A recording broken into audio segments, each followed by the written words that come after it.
मैं Gurmeet Singh, associate professor Hindi विभाग, राजकीय महाविद्यालय बूंदी। आज का मेरा व्याख्यान बीए तृतीय वर्ष द्वितीय प्रश्न पत्र के अंतर्गत आधुनिक हिंदी निबंध विषय पर है। हिंदी साहित्य का आधुनिक काल आचार्य रामचंद्र शुक्ल के अनुसार संवत 1900 से अब तक माना गया है। इस काल में काव्य और गद्य दोनों धाराओं पर लेखन कार्य हुआ है। वास्तव में यह काल अपने साहित्यिक उत्कर्ष के रूप में विख्यात है।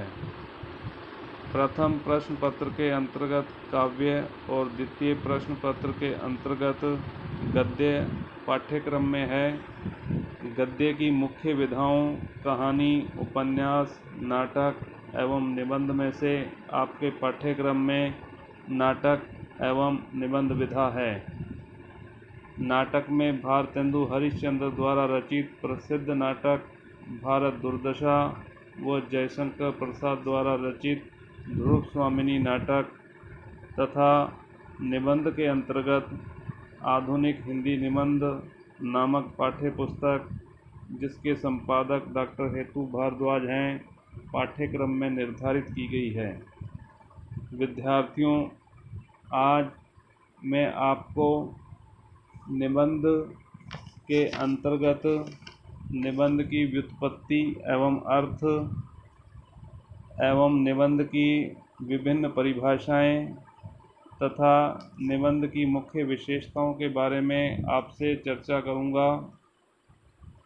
सबसे पहले हम निबंध की व्युत्पत्ति एवं अर्थ लेते हैं।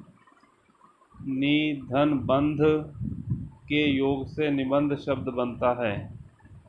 नि का आशय विशेष रूप से और बंध का आशय बंधन है। इस प्रकार की व्युत्पत्ति करने पर भावों का समग्र बंधन या शब्द रूप में विशेष गुंफन करना ही निबंध कहलाता है। हिंदी में निबंध शब्द का प्रयोग अंग्रेजी के एस्से का रूपांतर या पर्यायवाची है। निबंध की विभिन्न परिभाषाएं। अनेक विचारकों ने निबंध की परिभाषाएं अपने अनुसार की हैं। इसका तात्पर्य यह है कि विभिन्न विचारकों में निबंध की परिभाषा को लेकर मतैक्य नहीं है। भारतीय एवं पाश्चात्य विद्वानों ने निबंध की अनेक परिभाषाएं प्रस्तुत की हैं। यहाँ कुछ प्रमुख परिभाषाएं उद्धृत की जा रही हैं। नंबर 1, आचार्य रामचंद्र शुक्ल के अनुसार आधुनिक पाश्चात्य लक्षणों के अनुसार निबंध उसी को कहना चाहिए जिसमें व्यक्तित्व या व्यक्तिगत विशेषता हो। नंबर 2, आचार्य हजारी प्रसाद द्विवेदी का कथन है, भावों या विचारों की प्रधानता तथा शैली की रमणीयता के योग से जिस नवीन साहित्य का प्रचलन हुआ उसे ही निबंध साहित्य की संज्ञा दी गई।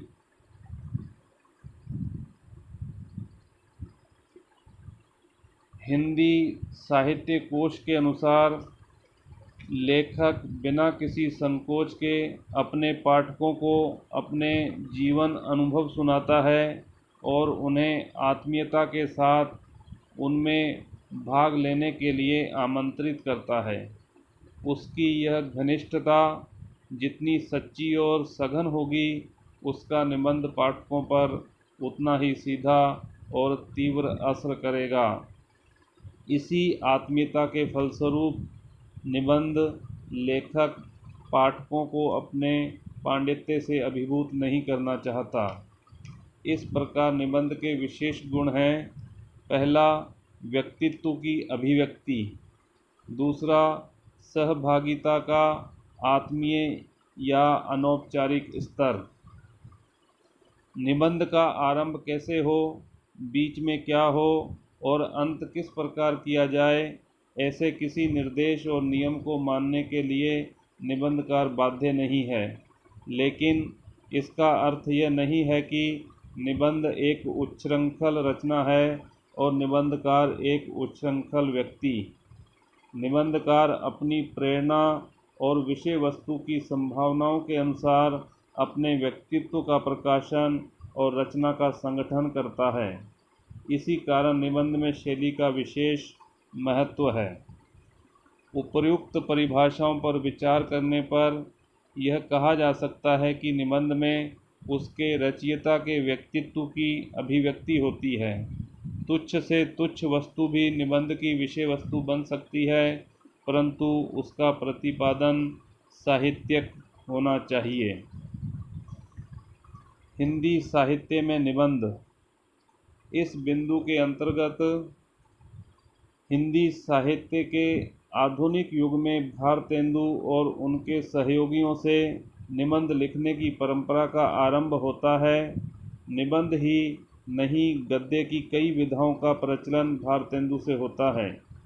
यह इस बात का प्रमाण है कि गद्य और उसकी विधाएं आधुनिक मनुष्य के स्वाधीन व्यक्तित्व के अधिक अनुकूल हैं। मोटे रूप में स्वाधीनता आधुनिक मनुष्य का केंद्रीय भाव है। इस भाव के कारण परंपरा की रूढ़ियाँ दिखाई पड़ती हैं। सामयिक परिस्थितियों का दबाव अनुभव होता है। भविष्य की संभावनाएं खुलती जान पड़ती हैं। इसी को इतिहास बोध कहा जाता है। भारतेंदु युग का साहित्य इस इतिहास बोध के कारण आधुनिक माना जाता है। हिंदी साहित्य के प्रमुख निबंधकार। विद्यार्थियों, हिंदी साहित्य के प्रमुख निबंधकारों में सबसे प्रथम आते हैं भारतेंदु हरिश्चंद्र, प्रताप नारायण मिश्र, बालकृष्ण भट्ट, बाल मुकुंद गुप्त, सरदार पूर्ण सिंह, महावीर प्रसाद द्विवेदी, चंद्रधर शर्मा गुलेरी, हजारी प्रसाद द्विवेदी, रामचंद्र शुक्ल, महादेवी वर्मा, कुबेरनाथ राय, विद्यानिवास मिश्र, नंद दुलारे वाजपेयी और धर्मवीर भारती। यह हिंदी साहित्य के प्रमुख निबंधकार माने गए हैं। अब बिंदु आता है हिंदी निबंध की प्रमुख विशेषताएं। निबंध की प्रमुख विशेषताओं को लक्षित करके अनेक समालोचकों ने अपने मत व्यक्त किए हैं। बाबू गुलाब राय ने निबंध की निम्न 5 विशेषताओं का उल्लेख किया है। नंबर 1, आकारगत लघुता। जैसा कि नाम से ही स्पष्ट है, निबंध अपेक्षाकृत आकार में छोटी गद्य रचना के रूप में होता है।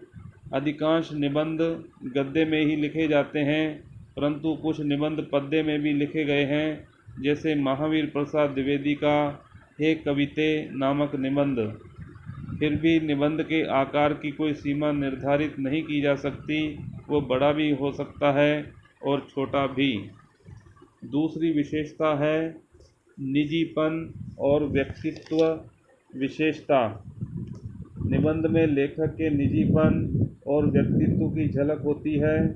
साहित्य की अन्य विधाओं में लेखक का व्यक्तित्व कुछ अंशों तक ओझल रह सकता है, किंतु निबंध में नहीं, क्योंकि निबंध में लेखक जो कुछ लिखता है उसको अपने निजीपन के अनुरूप अपने विशेष दृष्टिकोण से लिखता है और उसमें उसके व्यक्तिगत अनुभव रहते हैं।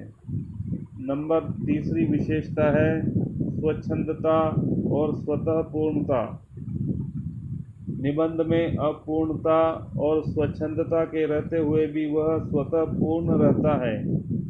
उसके गद्य पद्यात्मक अंशों में प्रगीत काव्य का निजीपन और तन्मयता रहती है। जिस प्रकार कहानी जीवन के एक अंग की झांकी है, उसी प्रकार निबंध भी जीवन का एक दृष्टिकोण है। वह जीवन की एक नई झलक लेकर आता है। उसके लिए यह आवश्यक नहीं कि वह विषय का पूर्ण प्रतिपादन करे, वह अपनी रुचि के अनुसार विषय का कोई भी अंश चुन लेता है। नंबर 4, रोचकता और सजीवता। यह निबंध की एक प्रमुख विशेषता है, निबंध साधारण गद्य की अपेक्षा अधिक रोचक और सजीव होता है। वह केवल वर्णन मात्र न होकर लेखक की प्रतिभा की चमक दमक से पूर्ण होता है। वह सिद्धांतों की अपेक्षा सजीवता से युक्त रहता है। उसमें उत्तम शैली का उभार लाने के लिए ध्वनि, हास्य, व्यंग्य, लाक्षणिकता और अलंकारों का प्रयोग किया जाता है। निबंधकार अपनी प्रतिभा से सामान्य विषय को भी असामान्य तथा नीरस को भी सरस बना लेता है। पांचवी व अंतिम विशेषता है स्वगत भावाभिव्यक्ति। निबंध को हम एक प्रकार से लेखक का स्वगत भाषण भी कह सकते हैं। उसमें लेखक का व्यक्तित्व प्रधान होता है, इसलिए निबंध में ऐसे विषय ग्रहित नहीं होते हैं जिनमें दार्शनिक या राजनीतिक विवेचन के कारण निबंधकार का व्यक्तित्व तिरोहित हो जाए। इसलिए आत्मनिवेदन अथवा निजी दृष्टिकोण की अभिव्यक्ति में ही निबंध कला का चरम उत्कर्ष माना गया है। इसमें लेखक को अपनी वैयक्तिक प्रतिभा के प्रकाशन का पूर्ण अवसर मिलता है। निष्कर्ष: इस प्रकार निबंध की प्रमुख विशेषताओं का विवेचन करने से इसकी परिभाषा एवं स्वरूप का निर्धारण हो जाता है। निबंध की विशेषताओं को लेकर इसी तरह के विचार अन्य समीक्षकों ने भी व्यक्त किए हैं। सभी ने निबंध में संक्षिप्तता, विचारों की स्वतंत्रता, अभिव्यक्ति की स्वगत विशेषता और निबंधकार के व्यक्तित्व की विशिष्टता को निबंध में अपरिहार्य माना है।